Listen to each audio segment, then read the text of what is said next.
I overheard my husband saying, "She's just a stepping stone. I'll leave her once she gets pregnant." I waited until his family dinner to say, "You're going to be a father, just not the way you think. The baby's not yours." His mother gasped. He turned white. "My name is Noreen, and if you met me a year ago, you'd probably describe me as mild, predictable. The kind of person who returns grocery carts to the exact slot, who plans vacations with itineraries, and who says sorry when someone bumps into me." I teach 7th grade English at a public school in upstate New York, just outside Albany. I've lived in the same town all my life. Married Kellen 9 years ago. We bought a gray-blue colonial on a quiet, tree-lined street that still has block parties in the summer. It was the kind of life I used to dream of when I was a teenager. But I didn't know then that comfort can be a trap. That quiet can hide decay. And that some men smile with their whole faces while hiding a chisel behind their backs. I wasn't one of those women who rushed into marriage. I was 32 when I met Kellen. He was 35, freshly moved to Syracuse for work. My best friend invited me to a dinner party, one of those cozy little things with too much wine and mismatched chairs. He showed up with a bottle of red, laughed softly when I tripped on the welcome mat, and spent most of the evening listening more than speaking. There was something about him that felt grounded, like he knew who he was. He wasn't loud or flashy, but his attention made you feel like the most interesting person in the room.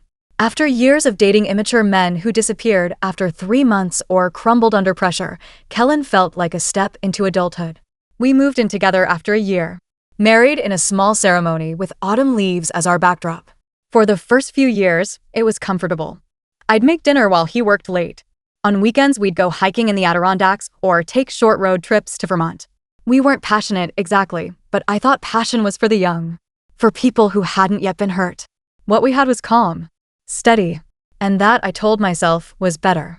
But something shifted around year 6. At first, it was subtle. The way he looked at his phone a little too long. The way his smile didn't quite reach his eyes. We started talking less, arguing more. Nothing explosive. Just silence that grew between us like ivy, slow but suffocating. I blamed work. I blamed stress. I blamed myself. Then came the conversations about having a baby. "You're not getting any younger," he said one night while we were brushing our teeth. The casual way he said it, like he was commenting on the weather, caught me off guard. "I know," I replied, forcing a smile, "but it's a big decision. I want to be sure." "I'm sure," he said, rinsing his mouth. "You'll be a great mom." And that was that. He never brought it up in an emotional or intimate way. It was just an expectation, like checking off a box on a to-do list. We tried. Or rather, I tried. I tracked ovulation. I changed my diet. He started taking supplements his coworker swore by, but something in me was hesitant.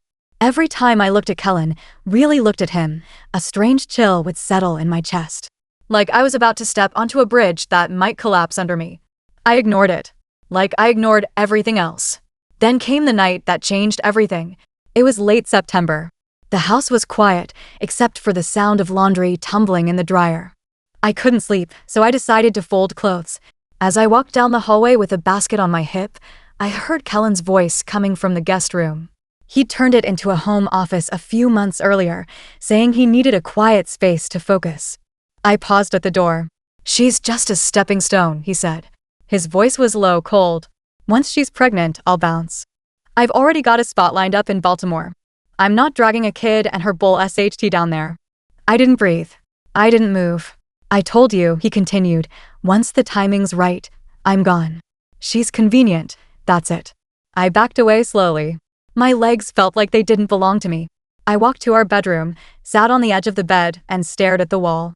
I don't know how long I sat there. Hours, maybe. In the morning, I made coffee like nothing had happened. I kissed him on the cheek when he left for work. I even sent him a text around noon asking how his day was going. Inside, I was hollow. I spent the next few weeks gathering information. He was careful, but not careful enough. I checked browser histories, phone records. He was interviewing for jobs in Baltimore. I found hotel reservations. And then there was her Raya, realtor. Instagram full of beach trips, gym selfies, and clinking wine glasses. In one photo, she was holding a glass I recognized, part of a set we'd received as a wedding gift. I wasn't just angry. I was humiliated. He wasn't just cheating. He was waiting to get me pregnant before leaving. Like I was some kind of incubator. A convenience. But life has a way of rewriting scripts. Because a week after that night, I took a pregnancy test. It was positive. And it wasn't Kellen's. Before you roll your eyes or call me names, just hear me out. I'm not proud of what I did. I was lonely. He'd grown distant months before. I hadn't felt really touched in so long. After a school fundraiser one night, I ran into an old flame, Joel. We hadn't spoken in years. He was visiting family in town. Recently divorced. We got coffee, then lunch. Then, one rainy night, too much wine and too many memories led to a single, reckless moment. He left the next day. Apologized. Said he didn't want to complicate my life. We haven't spoken since.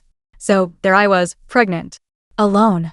Trapped in a marriage with a man planning to abandon me. I thought about telling him. But then I remembered the phone call. The way he spoke about me like I was a means to an end. And I decided to wait. To watch. To listen. His mother invited us to dinner in January. A proper family gathering. She's a stern woman, Muriel. The kind who wears perfume too strong and still sets the table with place cards. Everything had to be perfect. I wore a dress that showed my small but growing bump. Nobody noticed at first.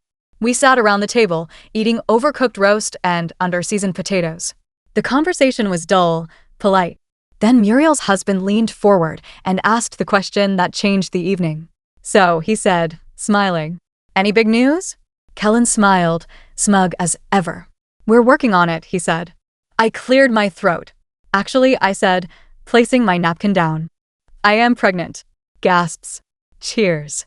Muriel clapped her hands together. But I raised a finger.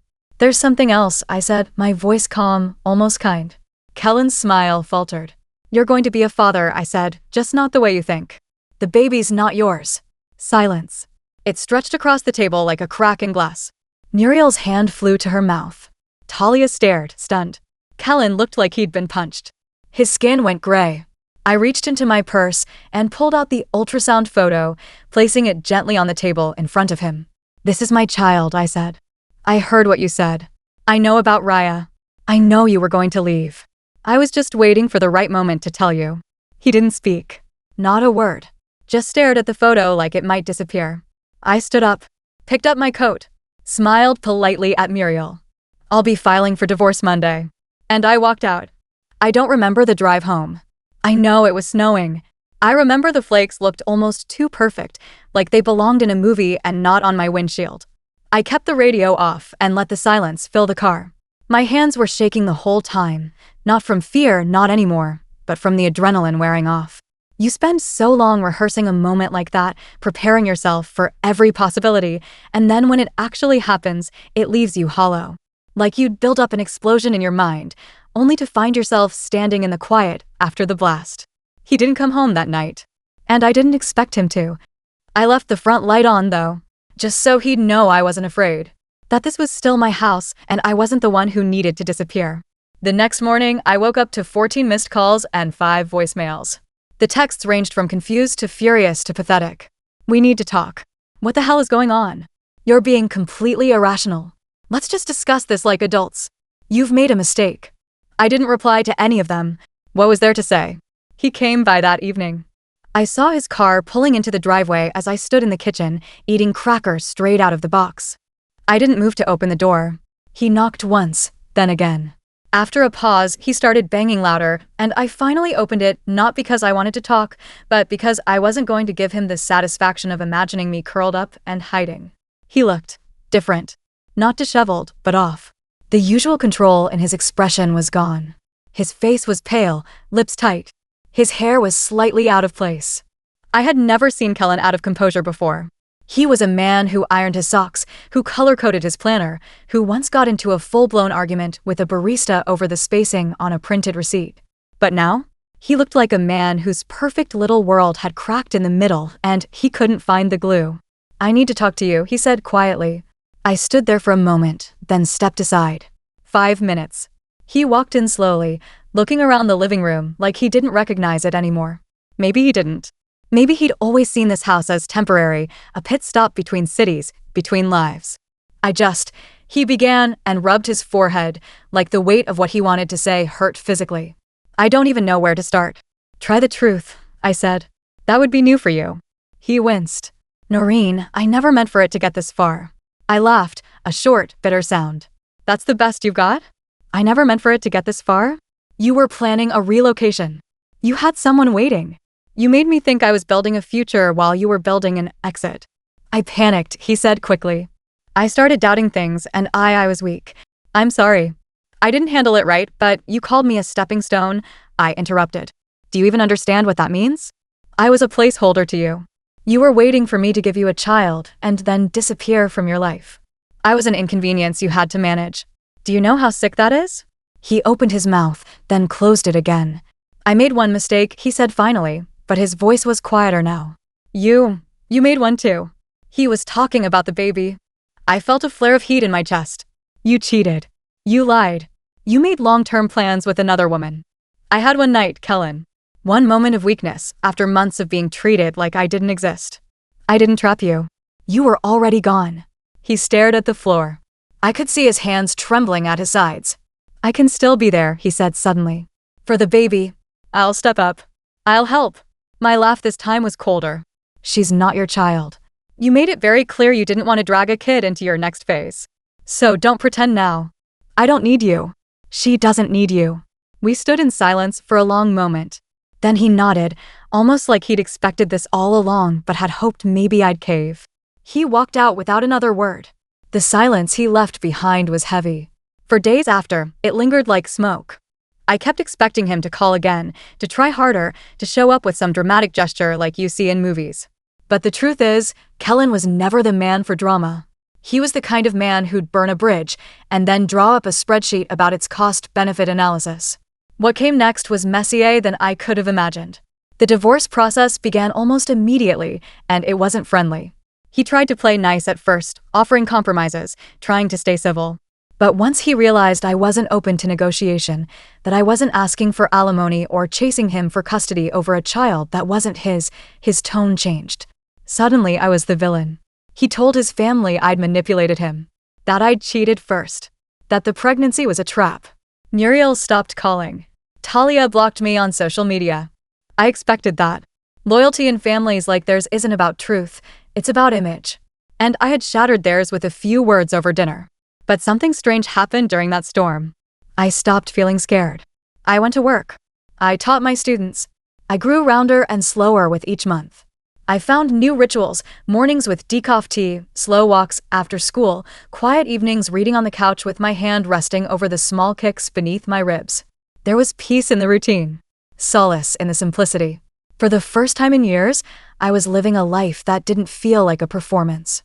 There were still moments that hit hard. Seeing couples in the grocery store, laughing over produce. Hearing a baby cry in Target and wondering what kind of mother I'd be.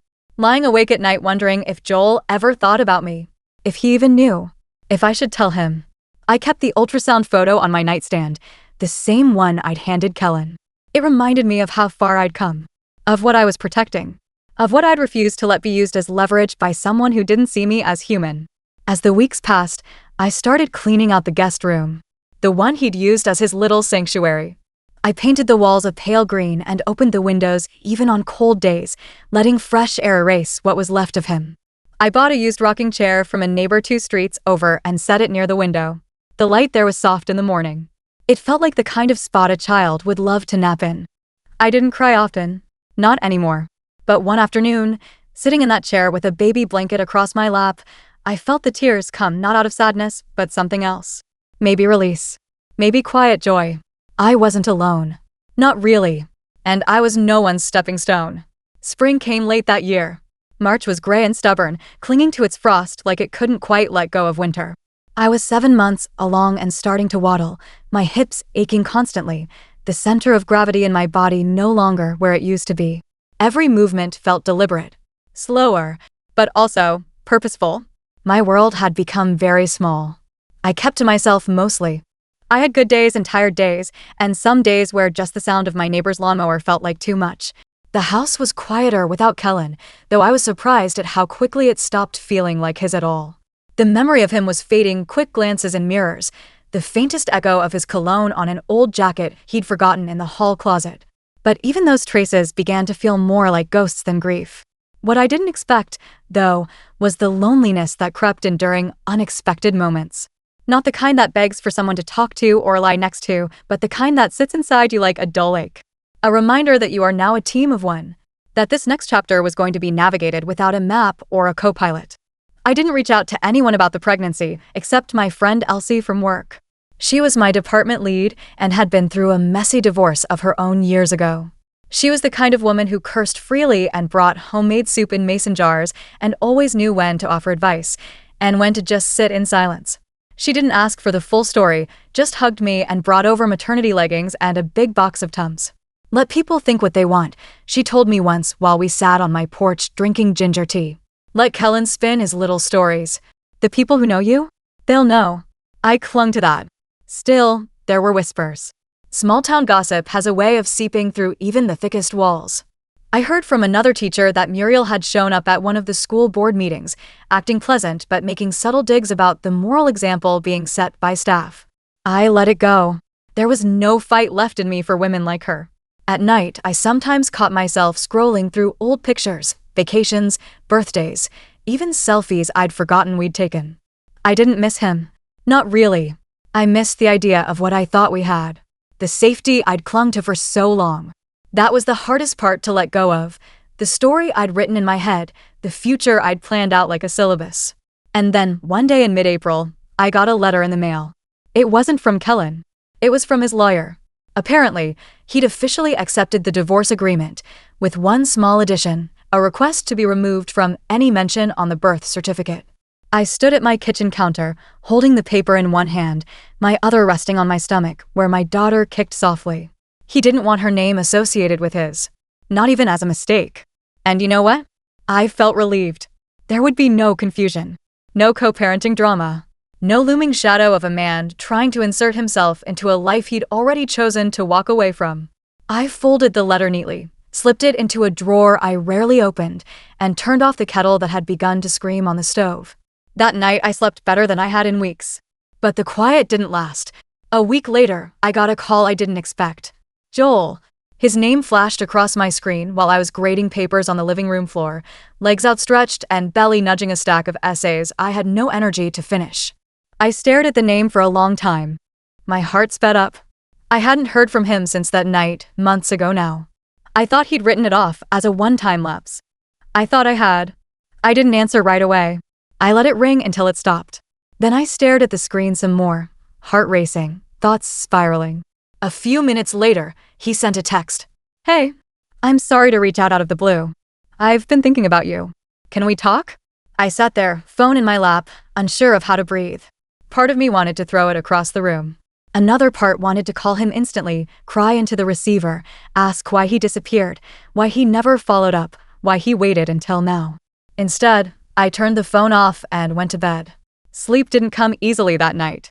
I lay there, listening to the wind outside, one hand curled beneath my head, the other resting on the baby bump that felt heavier with every passing day. I thought about what I owed him, about whether this baby deserved to know the man who'd helped create her, even if it had been unintentional. By morning, I still hadn't decided what I wanted to say. Over the next few days, he texted twice more.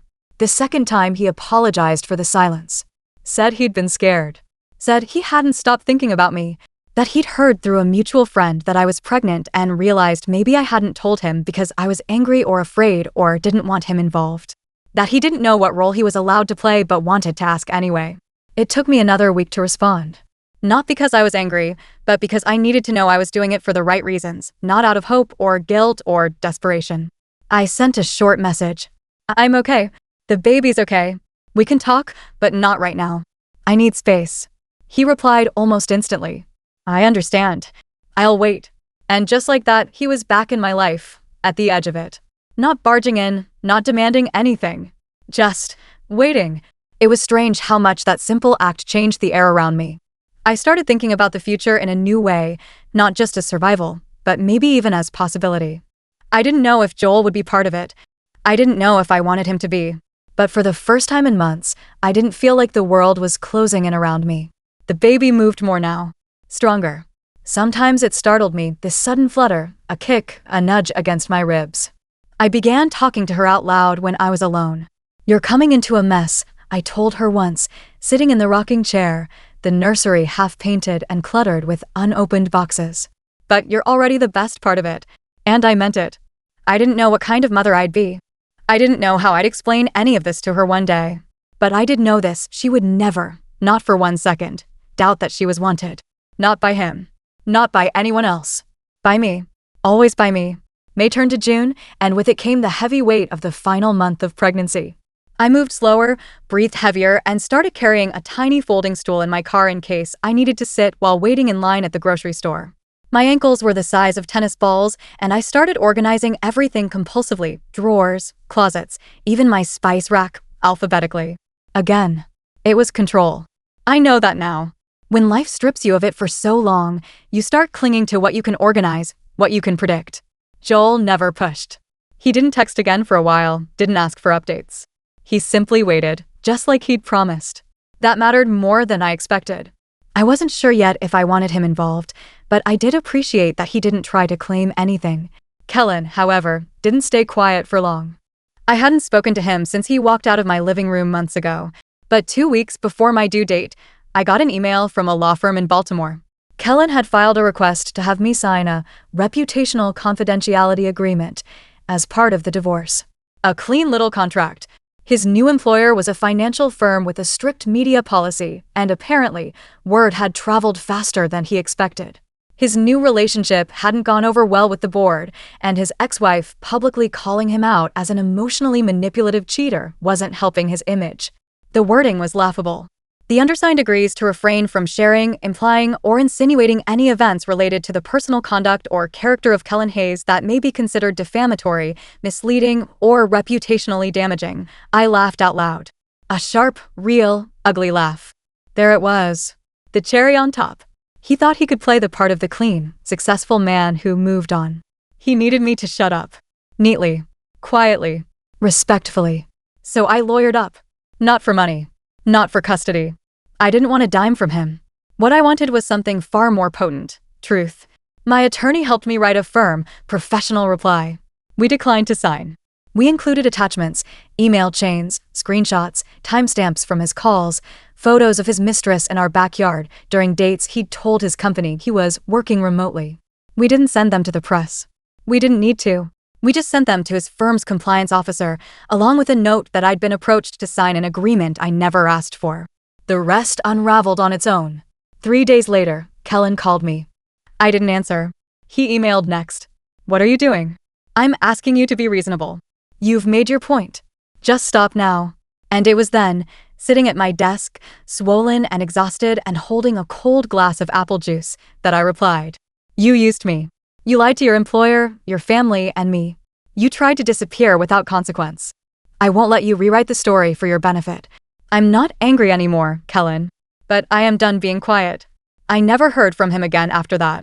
A week later, I gave birth to a healthy baby girl in a hospital room lit by warm June sun. I named her Marin. She had a head full of dark hair and the most curious, alert little eyes I'd ever seen. She came into the world quietly, like she'd already been watching and waiting. It was the kind of birth I didn't know I was allowed to hope for. Joel showed up 2 days later. He stood at the door awkwardly with a bouquet of wildflowers and a card that said, "If you're still not ready, I'll leave this and go. But I'd like to meet her if that's okay." I let him in. He didn't ask for anything. He just sat beside me, held her for 10 minutes without speaking, and whispered, "You're going to be something special," before handing her back. I don't know what our future looks like, his and mine, but I know he respects the space I built. He understands this isn't about him. He also knows that this child is here because of one small, imperfect, human moment between two people who were hurting. And somehow, from that, something perfect grew. The final divorce papers came through by the end of summer. Kellen's name never appeared on the birth certificate. His attempt at silencing me backfired, and according to a quick LinkedIn search Elsie did one Friday after work, he's now transitioning into independent consulting. Corporate speak for fired. I didn't need to scream. I didn't need to drag his name through tabloids or threaten revenge. I just let the truth do its work. I kept living. That was the real revenge. And it was more than enough.